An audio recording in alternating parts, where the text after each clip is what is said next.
Soul Sovereignty and Spiritual Energy in All Things, Part 2, by Ayan Farvahar. Unnoticeable to a rational mind, our soul is in constant exchange of spiritual energies with everything around us. We have to pay attention to the nature of these energies, invite deeper connection to those that are nourishing our life energy, and disengage from others that are draining it. Hi, this is Ayan Farvahar. I'm glad you're here. If it's your first time here, this channel is about self-realization and honoring our life purpose and meaning. If you're interested in these topics, please subscribe to stay connected. This is part 2 of a 3-part series focused on a view of life as the spiritual journey of soul to sovereignty. Part 1 described the idea that everything we experience in life has a spiritual energy in its core, and our soul is in constant communication and spiritual exchange with these energies. If you have not listened to Part 1, please consider doing so and return to this presentation with more background on this topic. The focus of Part 2 here is to describe various types of these spiritual energies and how they affect us. If you're interested in spiritual concepts, you may find the information presented here useful. But if you're not as interested and wish to focus on practical tips related to soul sovereignty, you can skip the content here and jump directly to Part 3 using the link provided in the description below. A grouping of spiritual energies. The spiritual energies around us can be divided into 6 groups or types. This grouping is based on my personal view and understanding, and is by no means absolute or complete. But they are useful and distinct enough to contemplate on. The spiritual energies are spiritual energy of material objects, including shapes and orientations, spiritual energy of nature, plants and animals, Mother Earth and nature spirits, spiritual energy of instinctual impulses, morphic fields of organisms, spiritual energy of collective groups, ancestral spirits, folks spirits, and collective beliefs, spiritual energy of soul, heart, and self, spiritual essence of an individual, spiritual energy of transpersonal archetypes, astrological, spiritual, and primordial archetypes. Let's go deeper into each one of these and find examples to highlight their spiritual influences. Spiritual energy of material objects, including shapes and orientations. Material objects, shapes, and orientations have spiritual energy that can influence our mood and well-being. Earth minerals, crystals, and gemstones are believed to have spiritual healing properties. Religious and sacred symbols and icons, like cross in Christianity, menorah in Judaism, or mandalas in Eastern spiritual wisdom traditions, also have spiritual energy about them. We can sense the effect of these energies when wearing or focusing on these symbols or icons. In addition to objects themselves, we can also notice the spiritual energy in spaces and orientations. For example, being inside a cathedral or a place of worship, or even sitting in a large room with high ceiling, can be spiritually uplifting, inviting inspirations compared to being in an ordinary space. Even placement of stone blocks in ancient monolithic structures such as the Stonehenge in England indicates spiritual relevance of such formation in ceremonies and rituals.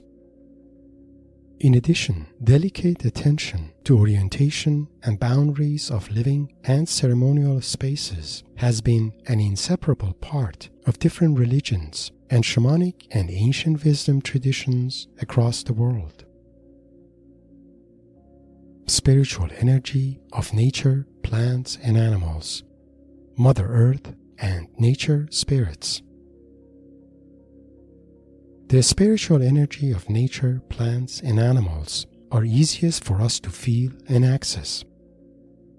Simply being in nature, walking among trees, flowers and plants, or interacting with animals is nourishing and uplifting spiritually and emotionally. That is because all things in nature, including all plants and animals, have spirits. Nature spirits have spiritual energy that is nourishing and comforting to our soul. Our affinity to the energy of Mother Earth and nature spirits goes back to our ancestral tradition and history. Our livelihood and vitality, including food, medicine, and spiritual well-being, are all depend on how closely we can stay connected to the nourishing spiritual energy of the Mother Earth and nature spirits. Spiritual energy of instinctual impulses, morphic fields of organisms.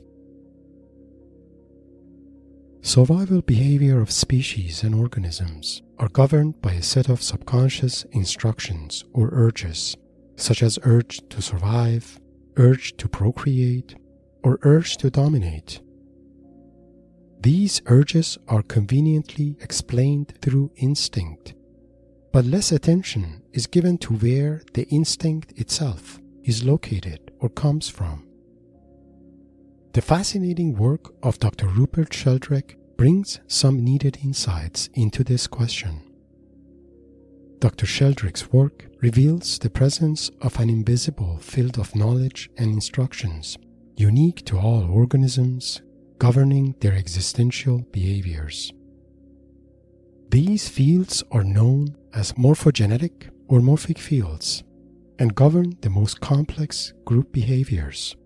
For example, how ants or bees create complex colonies, or how hatched monarch butterflies know their migratory destination thousands of miles away, or how a school of fish or a flock of birds can move together in a super synchronized motion.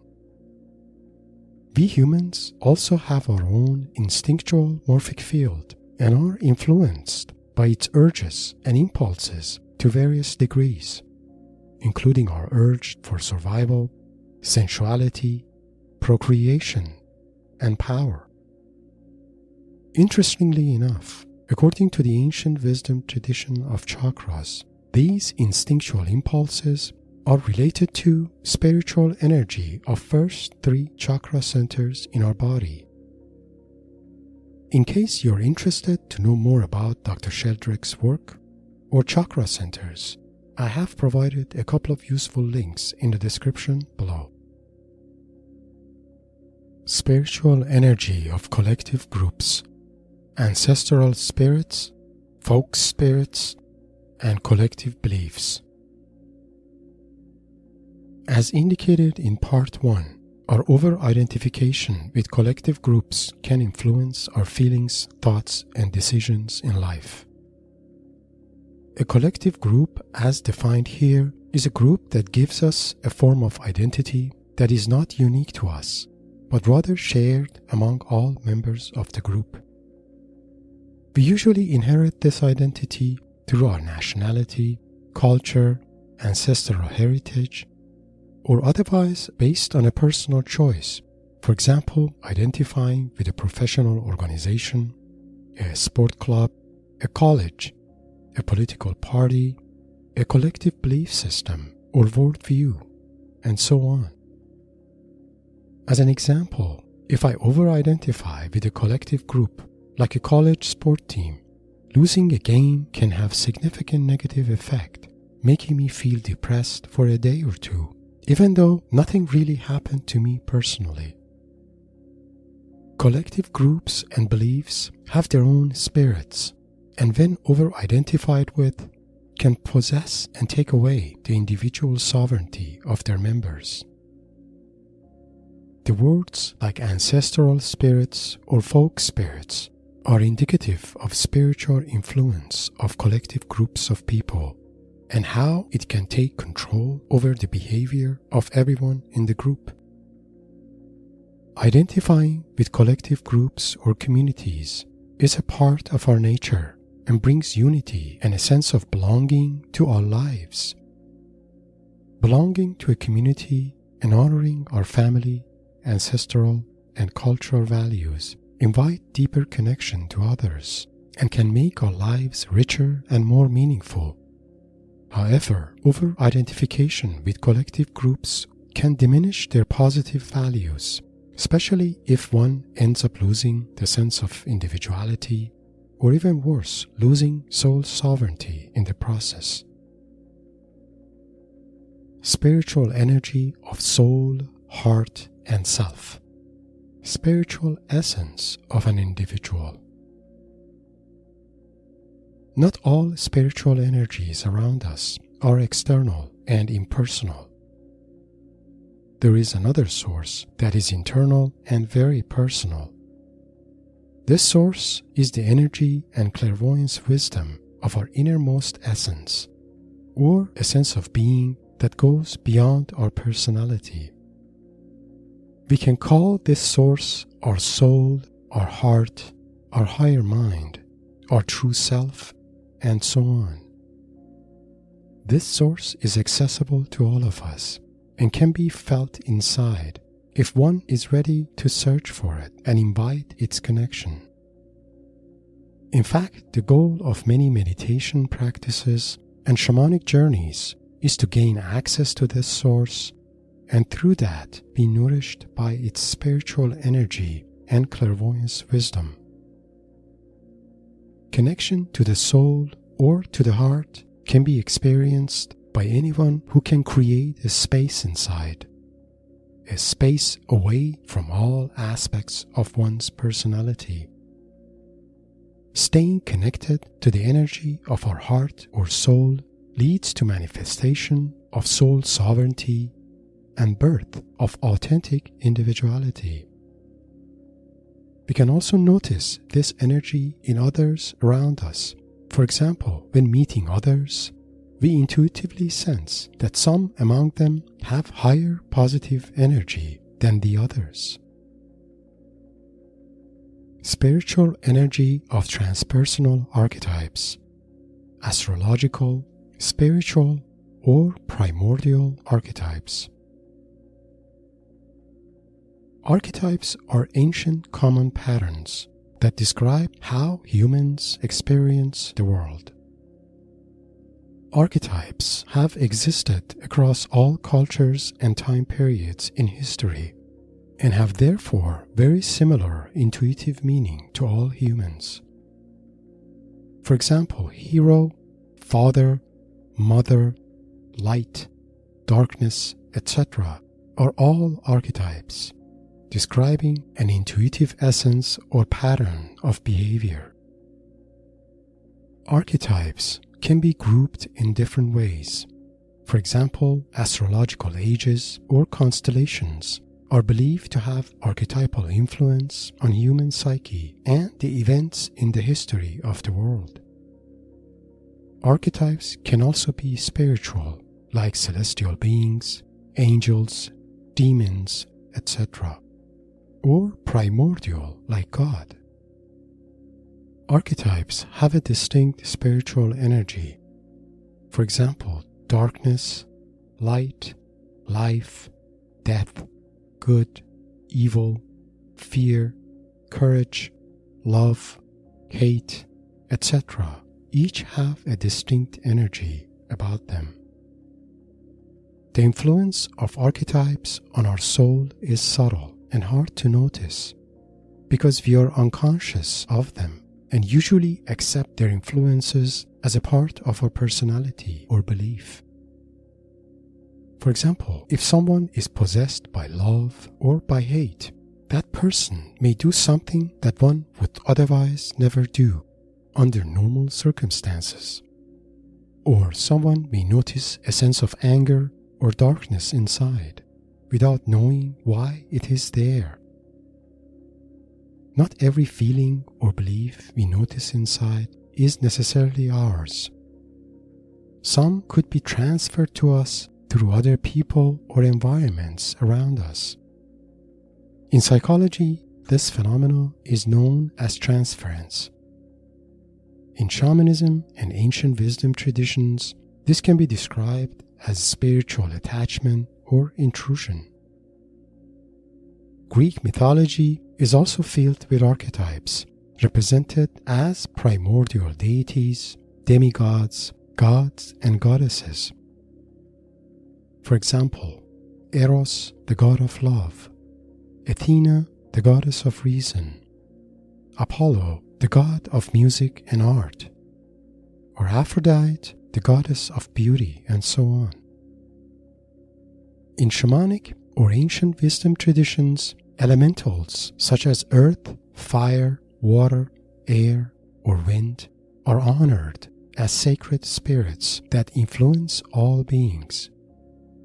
For example, earth symbolizes life and our inseparable connection to all living beings, also grounded and nourished by the earth. Fire symbolizes ritual purification of past burdens or whatever holds us back from manifesting transcendence and higher wisdom. Fire can also facilitate an opportunity for rebirth and renewal of life. Water symbolizes ritual cleansing and revitalization of all aspects of our being, giving our bodies the gift of life, even facilitating spiritual cleansing of our soul through various rituals and rites of passage for transformation. Water is a symbol of spiritual transformation in some religions too, for example, baptism in Christianity. Air symbolizes higher realms and transcendence, connecting us to higher spiritual realities beyond the ordinary consciousness. There may be differences in meaning and essence of such symbolism, but the key point here is that the elementals have spiritual energy. In addition to these, there are also other benevolent spirits accessible through active imagination, shamanic journeys, or other spiritual ceremonies. In shamanism, these spirits could be called spirit guides or power animals, or at a deeper and more personal level, daimon, guardian spirit, or celestial twin. These benevolent spirits can become inner companion of one's soul to provide guidance or intuitive insights in the course of one's life. More specifically, initiating connection to guardian spirit can mark the beginning of one's individuation and higher spiritual awakening. In fact, shamans have multiple spirit companions and usually one chief guardian spirit to assist them in navigating the shamanic cosmos and the spirit world in order to protect their communities. From personal experience, the benevolent spirits are allies and protectors of humans, and every person has a guardian spirit or celestial twin. Unfortunately, most of us never become aware of our guardian spirits and live life without connecting to them or benefiting from their clairvoyance guidance. If you're interested to know more about this topic, please refer to 2 of my earlier presentations on inner guides and shamanic journey, linked in the description below. Closing remarks of Part 2. In closing, I hope you have found the ideas presented here useful.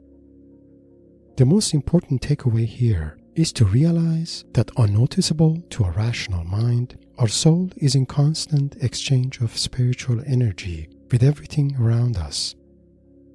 Our perspectives about ourselves, others, and life in general are all the result of this exchange. We have to pay attention to the nature of these energies, invite deeper connection to those that are nourishing and life-promoting, and disengage from others that are negative and drain our energy. In part 3, we review a few practical tips and suggestions one can do to manage these energies and begin taking steps toward soul sovereignty. If you have found the ideas presented here useful, please like and share it with your like-minded friends. Also, please subscribe to my channel and share your thoughts and comments. Your support is the foundation of this channel and encourages me to create more content in the future. If you have requests for future topics, please share it as a comment or contact me through my bio link below. For more information about myself and life mentorship services I offer, please find my bio link in the description below. Blessings.